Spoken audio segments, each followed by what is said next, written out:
why are these considerations important for employers to make when having to, go through the process of retrenchment and or in the event that there's redundancy? Well, it goes back to what I said earlier in terms of what a retrenchment really does to someone, right? Mm-hmm. And the employer's job, their obligation is to ensure that once they make that decision to retrench a worker, that the worker is very clear in their mind that it was a fair process.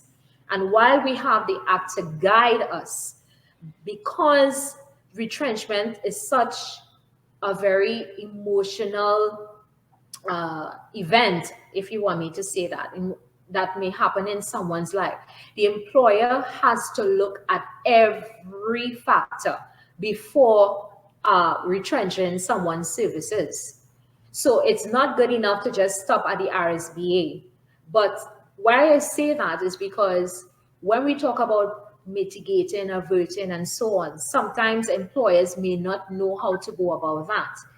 When we talk about looking now at the ILO now delves deeper in how an employer can go about, Mm-hmm. minimizing uh, the retrenchment exercise.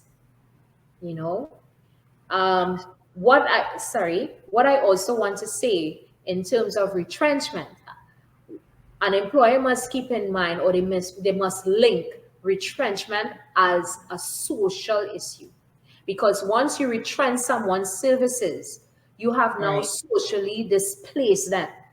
Right. And when you retrench one person, you're not Right. retrenching one person.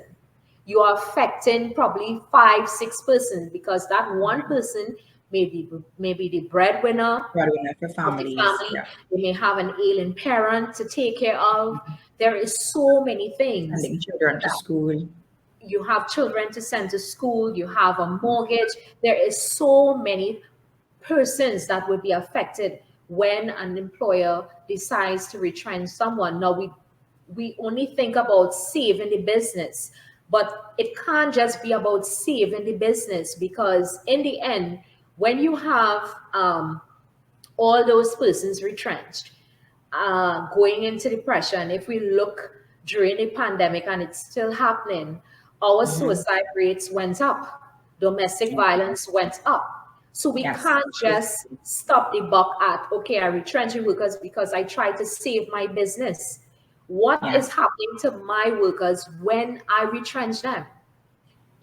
So we have persons who have lost their homes, marriages have broken up. It is that serious. It may sound dramatic, but it is the reality. So when an employer decides to go that route, we want them to think about it as affecting the social fabric, lack of a better word, right, in this country, and the domino effects, the rippling effects that it has usually is very negative. Yes. Especially if that worker or workers didn't plan for this retrenchment and they didn't have anything in place. Yeah. Yes, I definitely agree, and I like that you are including the socio-economic considerations of a decision like this. And um, it is important to certainly consider. And would you say, because I often say that the family court is not like your average court, where there's a strict application of the rule of law and a strict observation of statutorial obligation, precedents, etc. Would you say that industrial court is similar to family court, where it is not as strict with the same, and factors such as these that you would have highlighted, such as the socio-economic impacts of decisions, are these often also included in the decision making and the court's position on matters that come before it?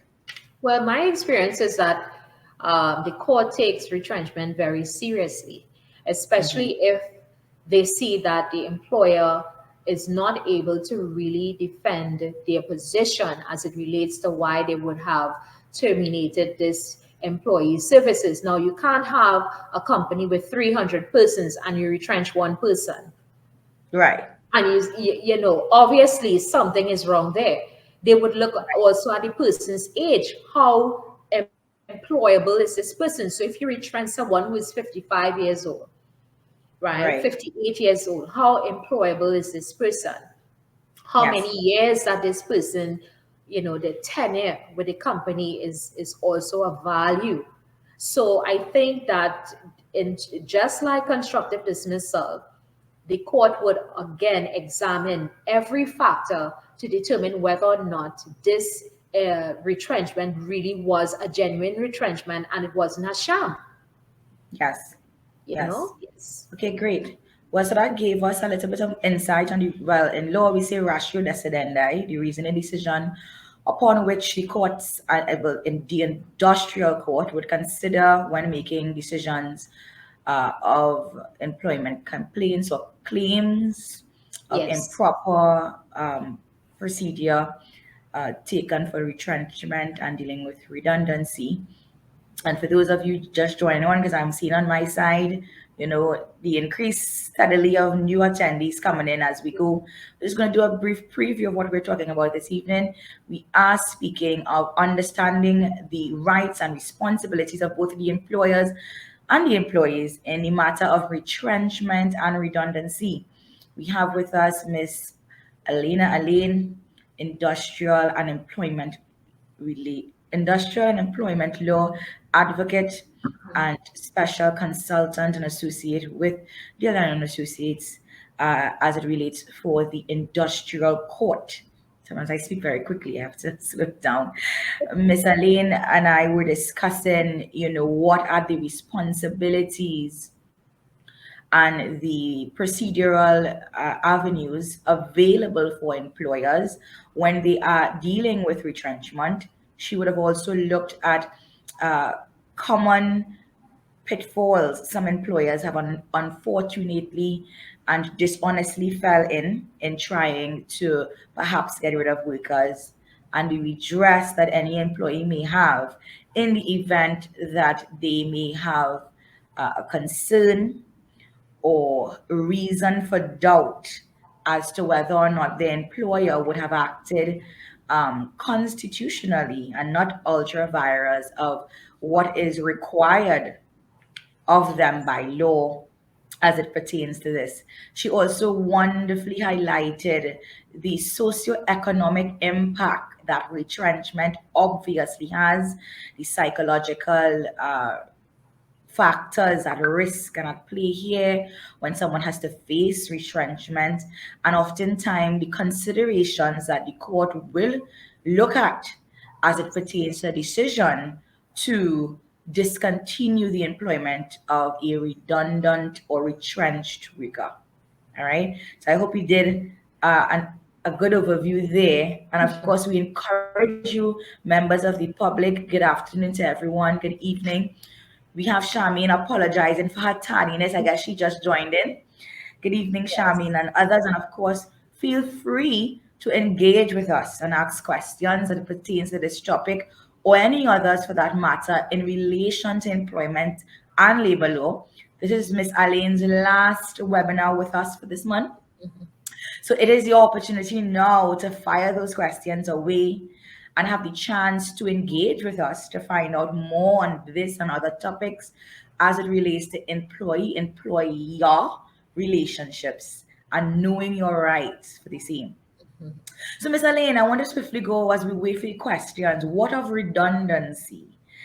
We have defined retrenchment, but what are some areas outside of the pandemic sphere that redundancy might occur?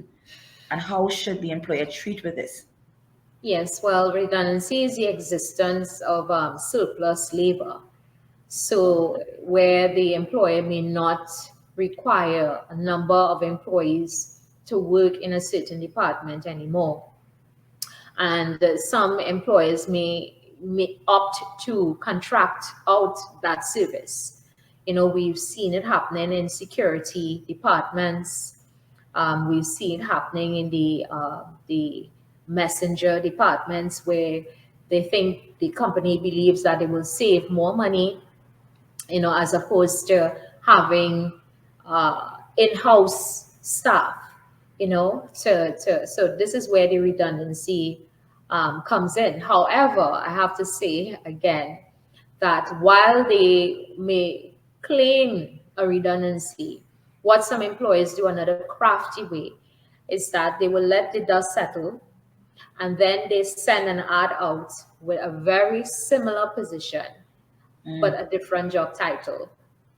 And so when the employee sees that, they'll be like, but this is what I doing.